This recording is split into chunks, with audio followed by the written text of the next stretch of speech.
rich and beautiful valleys of the Pacific Northwest, the soil and climate combine to make the area an important center of America's apple growing industry. From orchards nestled in these valleys come apples, large, firm, and red, perhaps the most popular fruit in our part of the world.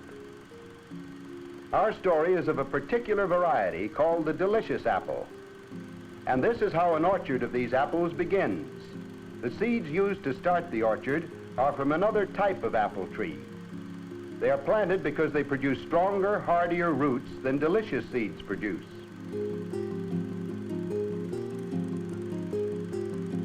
These seedling trees are 6 months old. Loosening the soil helps the roots grow big and healthy. The trees in this group are grown only for their buds, which will be grafted into the hardy young trees with the strong, healthy roots. The bud at the base of the leaf is carefully cut and then taken to the new orchard. A slit is made in the bark of the seedling tree and the bud placed inside. It will grow to become the trunk of a fruit-bearing tree. This rubber band holds the bud and the bark firmly in place, so the slit will heal and the bud begin to grow. As the young trees grow, some of the branches are cut away. This is called pruning. Only the small branches are pruned, leaving the larger limbs to grow and flower. This is a dry region, so the orchards must be irrigated with water pumped from nearby wells and rivers. April is apple blossom time, and the blooming orchards turn the valleys into fairylands of beautiful colors and delicate perfumes. Blossoms in the spring are a sign of apples in the fall. When there are plenty of blossoms, apple growers expect a large crop. Here is one of the apple grower's best friends, a ladybug. She eats small, leaf-destroying insects called aphids. Another friend of the fruit farmer is the bee. As the bees travel from blossom to blossom looking for sweet, they carry pollen which fertilizes the trees. That's why thousands of beehives are brought into the orchards every spring. Some pollinating is done by the farmer himself. In this process, workers first gather the pollen by hand.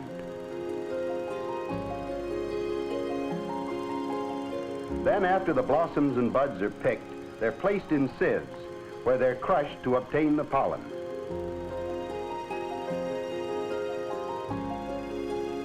The girls are paid by the amount of pollen they gather, so it is carefully measured.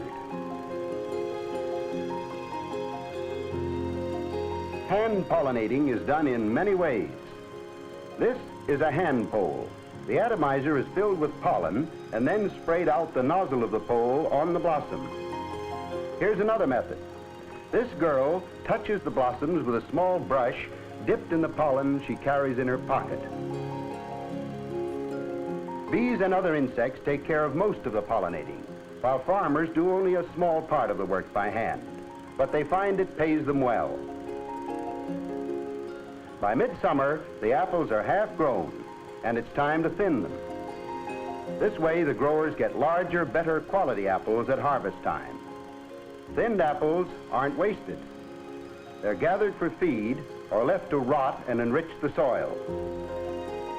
The growing apples become so heavy, the branches must be propped or they will break. Special poles are used to brace the limbs. The props will be left in place until the apples are picked. Apple growers must protect the orchards from insects and other pests. Scientists have developed many sprays and dusts which kill insects, strengthen tree branches, and protect the fruit. Here's one of the newest and most spectacular methods of dusting. This helicopter, with its hoppers full of insecticide, can dust many acres in a matter of minutes.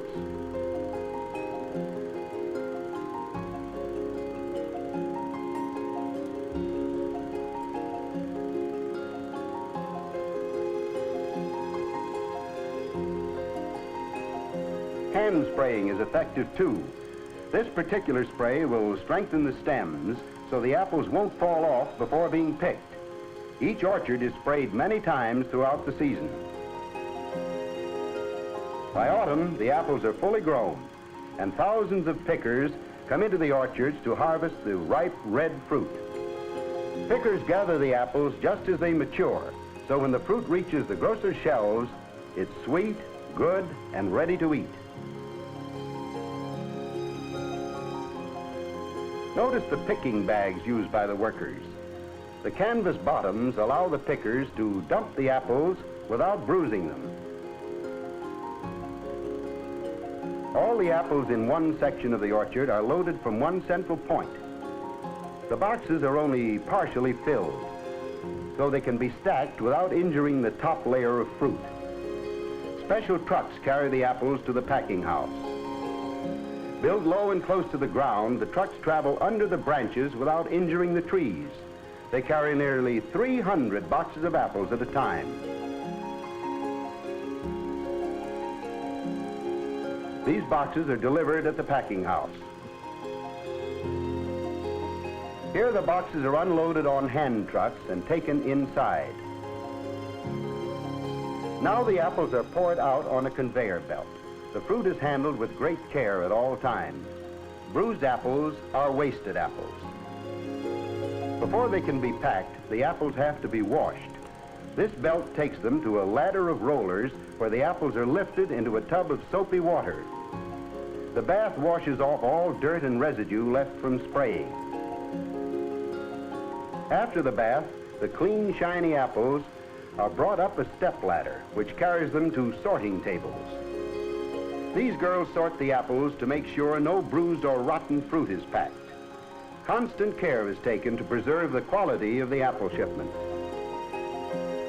Then the apples are carried along to these little trapdoors, which spring at given spots with apples of a given weight. This way, all apples of the same size drop into the same revolving drums. Finally, the apples are packed.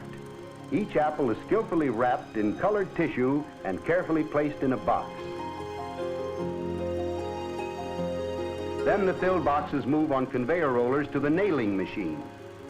As the boxes pass through the machine, tops are dropped into place and automatically nailed on. After the boxes come out of the machine, they're placed on the last conveyor line and taken to the shipping room, where they will be sent out all over the world. Ripe, red, wholesome. Here's the full-grown apple, a product of the planters, the pickers, and the packers of America's apple industry.